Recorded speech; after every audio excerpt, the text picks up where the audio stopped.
Let's talk about ANSI. So ANSI is obviously a big deal in at-height industries. And when people think of rope access, sprat techniques, or certifications, that might not be as involved, but they're still using ANSI compliant gear, right? Sure. So I know a lot of the questions that we see are breaking what ANSI is down and how it relates to OSHA and other certifications, laws, that sort of thing. So can you kind of jump into how Petzl's equipment works within ANSI and OSHA? Right, yeah, so this is actually a really common question that we get here at Petzl, trying to lay out the difference between ANSI and OSHA. So ANSI is the American National Standards Institute, and they make voluntary standards. Most notably for our conversation, they make standards for work at height equipment under ANSI Z359.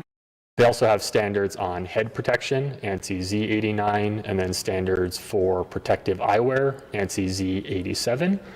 And like I said, ANSI is a voluntary standard creation body, but OSHA does sometimes incorporate ANSI standards into their regulation.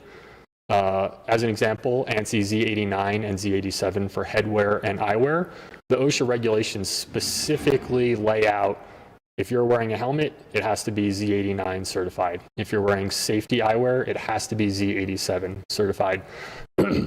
That's not the case with harnesses or lanyards or connectors, actually.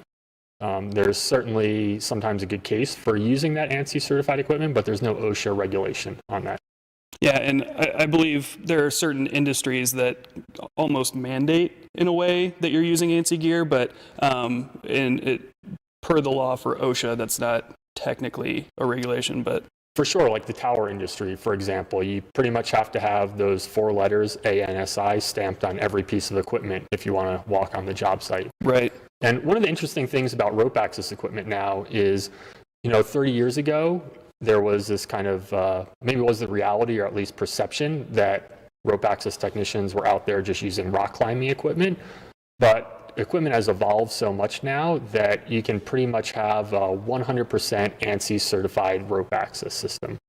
Perfect. Okay, and so let's jump back to the ASAP. So it's obviously a really interesting and versatile device. And because it's ANSI certified and kind of transcends just about every industry when you're working on ropes and at height, can you kind of go through what the components are that go into the ASAP system and the ANSI certification? Sure, yeah. So this is another really common question we get here because there are so many options to putting together an ANSI vertical lifeline or ANSI fall arrest system.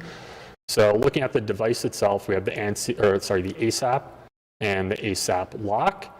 And the ASAP lock is generally the one preferred for rope access technicians because it doesn't have to be disconnected from your harness to install it on the rope. So it's a great drop resistant option for working at height. Next, we have the lanyard options. So the ASAP has to be used with an energy-absorbing lanyard to your harness. And we have the ASAP Zorber line, and there are 3 models. We have the ASAP Zorber 20, ASAP Zorber 40, and ASAP Zorber Access. So the 20 and 40 refer to the length of those lanyards in centimeters. So the 20 is about 8 inches long, the 40 is about 16 inches long.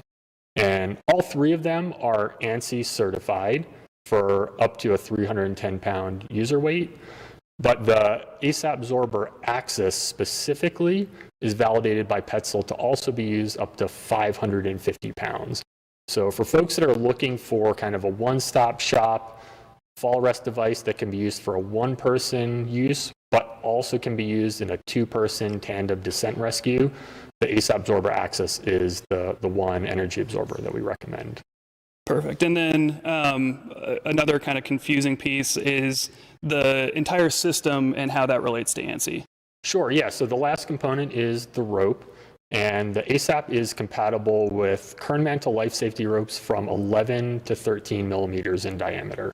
And if folks want the full ANSI certified system, we have the Ray rope, which kind of finalizes every component of the system.